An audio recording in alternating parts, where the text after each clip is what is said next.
Hey, thanks for being a part of the conversation. Let's do some pod crashing. Episode number 236 is with Jason Lamphier from the podcast Where Were You in 92? Errol Collins, how are you this morning? I'm doing absolutely fantastic, and I'm probably not the only one that's going to tell you this, but the very second that you finish up with Sir Mix-a-Lot, you go back and you watch the video, and you have a whole completely different vibe about the presence of that song as well as that video.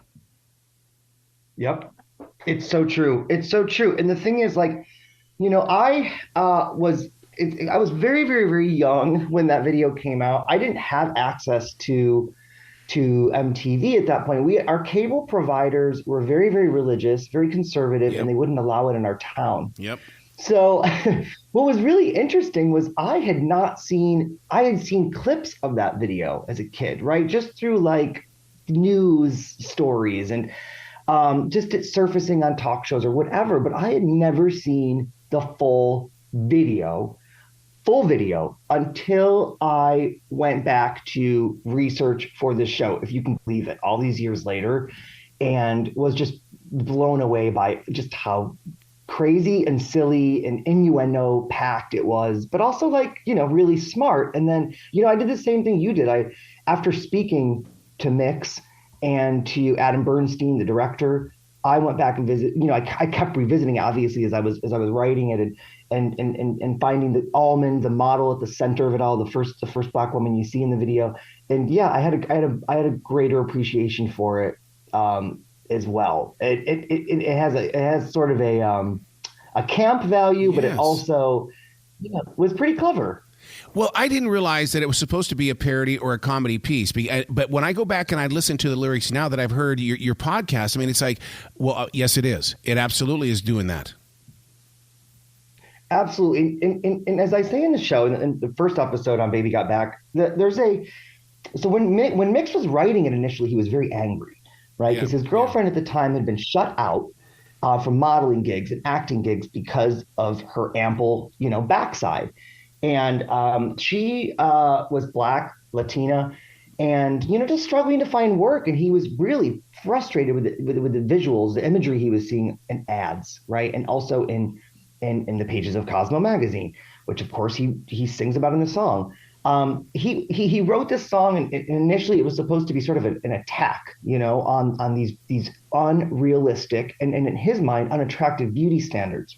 But in writing the song, he realized it was funny, and then, you know, Rick Rubin, who was instrumental in obviously in Mix's rise to fame, Rick, you know, the producer, he was like, you got to play this up, you got to play the humor up, because that is really what sells this song. These raps are clever, they're funny, they're memorable, and this is what's going to get people to listen. If you have a little fun with it, if you come and you're too aggressive, it may not resonate as much. So he was really smart to present it as a parody, to present it as, you know, he slipped the commentary, right? He slipped his sort of, you know, attack on these unrealistic beauty standards into a really, really funny imagery and really clever wordplay. And I mean, that's why we're still talking about it 30 years later. As much of an iconic video as it is, and as much as Sir Mix-a-Lot put himself in there, making sure that he made the right choice for the right bottom in the video, I gotta tell you something, Jason. Maybe it's because I'm here in the South, but there's some beautiful butts down here now that are much bigger than those butts featured in that video. It's like I don't want to say that it single-handedly sparked a movement, but standards have changed. Yeah, they have. And I mean, Mix actually, when we were talking about this, his concern was the pendulum has swung the other way, and that some of these women are actually trying to get more ample booties, and they're, you know, getting sometimes dangerous surgery to make that a reality. And, you know, so that was, he's very, very happy with the progress. And, you know, he doesn't say it's all on him. Of course, he knows that there were other people, you know, who helped make this a reality. You know, women, you know, female musicians and models and actresses who actually, you know, had, you know, real bodies, you know, more full-figured bodies, who also, you know, were in the spotlight and help push the movement forward. But, you know, he is really, really happy with the progress. And we can see and hear it everywhere. I mean, I would just, toward the end of that episode, I run through a whole long list of other songs and other imagery that has so celebrated fuller figured women, and that we talk about it now, and it's a good thing. I was listening to this episode to kind of give it final sign off, and I often do that at the gym. Obviously a great place to listen to podcasts. Yeah. And I'm doing squats. Literally, I'm doing squats as I'm listening to this episode. And I'm thinking, yeah, this is really motivating. I'm like, got the kettlebell and I'm doing these squats. And I'm like, wow, yeah, we have come a long way. We are all trying to get this juicy booty. Like we take pride in it.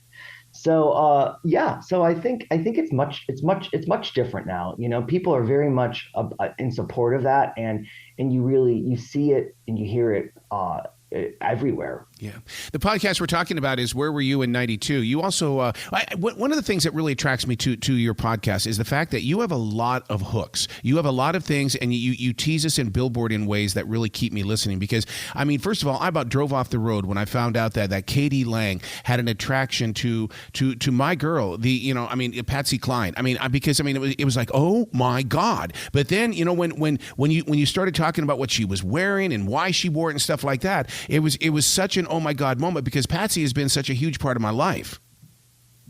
I love that. Yeah, it's funny. I think a lot of listeners, a lot of my friends who've given me feedback on that's episode 2 where we talk about Katie Lang and Sophie B. Hawkins and sort of the queer trailblazers of 1992. And a lot of listeners, I think, will know Katie Lang really for Constant Craving, which was, a ubiquitous radio single that was her crossover hit, right? That was when she really became, a pop artist.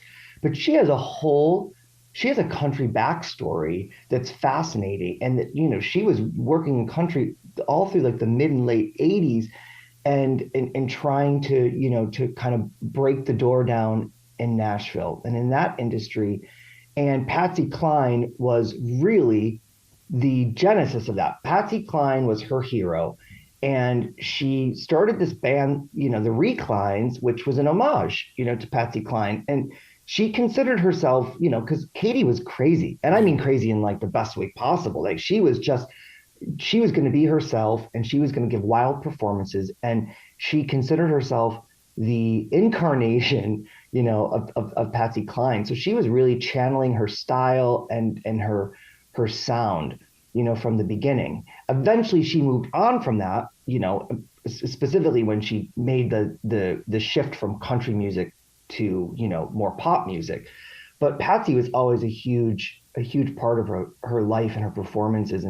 But it's funny, so Katie was, of course, really playing with gender, right? And refusing to wear an updo and dresses and to go for a quote unquote pretty vibe. And I think what a lot of people don't necessarily realize, and I didn't realize this either, because I wasn't around for Patsy Cline, and I knew her voice, I knew the songs, but I wasn't quite sure how she looked.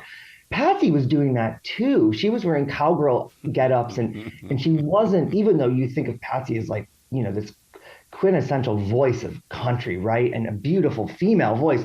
I don't think people realize that she wasn't necessarily the most demure, and the most conventionally quote unquote pretty, the way that she presented herself. She was a little bit more, she played with gender as well. And this was long before, Katie was doing it. Yeah. And long before, now we're talking about it a lot. People are really like, just wear what you want to wear. But you kind of had to chip away at these things, right? And so you could argue that Patsy was chipping away at this decades ago. One of the things that's very fascinating about that podcast with Katie Lang and Sophie B. Hawkins is the fact that I was the morning guy on 95.1 in 1992, and we used Katie Lang and Sophie B. Hawkins as being the alternative. And it really, as a jock and as somebody from a station, it was upsetting me that all the other radio stations were starting to jump onto it. And I was like, no, this is our game. Don't be playing the songs that we call the alternative. I love it, and it's funny because like we think now, and like, you could argue, you could hear these songs on soft rock stations, right? Exactly. So like you could hear these songs on like, I don't know if I'd say AM radio, but maybe. I mean, you could argue, you could argue that these were like not alternative songs, but for that time, they really didn't kind of fit the mold, And both, I touched on that in the podcast that Katie's sound was so that album Ingenue, which Constant Craving was the first single from Ingenue. Ingenue was a bizarre record for the time, and people didn't know what to make of it. Views were mixed because this was not a traditional pop record, right? You remember this era, like it was like jazz and it was cabaret and it was country and it had like these, it had like vibraphones and it had a freaking accordion. Constant Craving has an accordion in it, which like an accordion in pop music to this day was just, as I say in the podcast, name me 5 pop songs with an accordion. And so it was alternative in that sense. People didn't know what to make of it. And I think some people were like, not my thing. I think some people were like, well, this is just completely cleaning the slate, right? And starting new with a fresh like sound that, is at once fresh, but also like very, very kind of, old sounding, right? And Middle Eastern sounding. And it was just sort of all over the map. Meanwhile, you had Sophie B. Hawkins, and I touch on this in the episode as well. She was really pushing against one of her producers to not go with a conventional pop and rock sound. He wanted to sand off the edges and make her a little bit more accessible and give her more of a mainstream sound. And she really pushed back and she was like, no, I'm Motown, I'm Led Zeppelin, I'm going to be rock and soul, and I want to have a unique sound. And I don't care if that, means I'm not going to be as famous. I have a vision and I want to execute my vision. And they ended up sort of meeting in the middle because, Arrow, like that song, Damn, I Wish I Was Your Lover, ended up becoming, a radio staple. You couldn't escape it. And, it popped up on, I think, Beverly Hills 90210 in a pivotal scene. And so that is like one of the classic sort of sexy singles, of not only 92, but of the 90s. Yeah. So, so you could definitely, I think today, like people would just consider them pop songs, but at that point, I agree. They were breaking the mold. They were certainly quote unquote, alternative, which is an interesting term, right? We don't use that term so much anymore.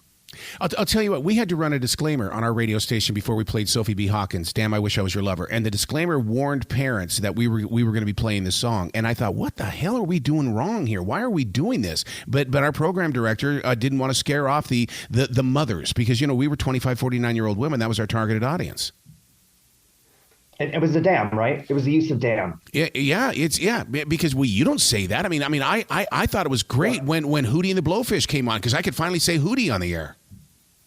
Yeah, it was, yeah. And I get into that too. It seems so quaint. Damn. It's like it's one of the most innocent, quote unquote, can we even call it a curse word?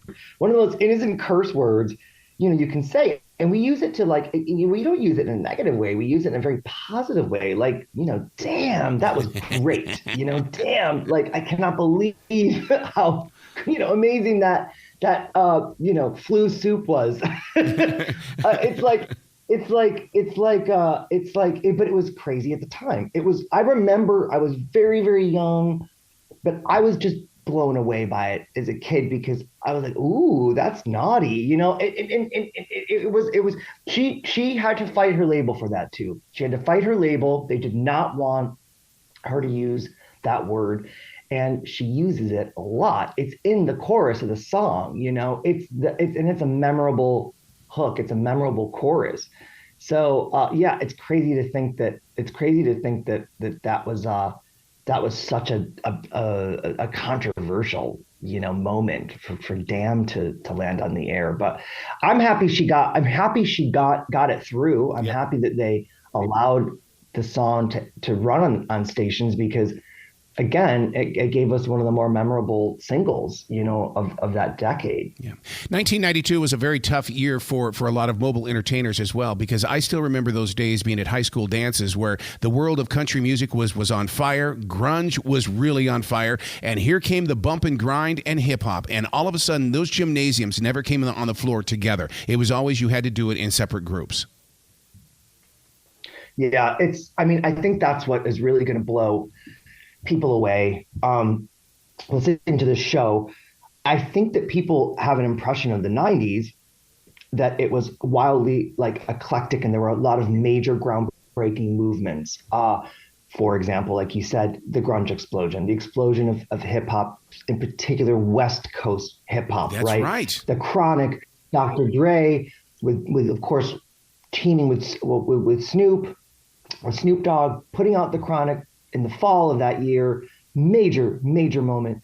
Nirvana's Nevermind had come out in 1991, late 1991, but really they exploded in 92. That's when Smells Like Teen Spirit was climbing the charts and people were really catching on. And yeah, like you said, actually this week's episode is going to tackle country music, in particular Billy Ray Cyrus.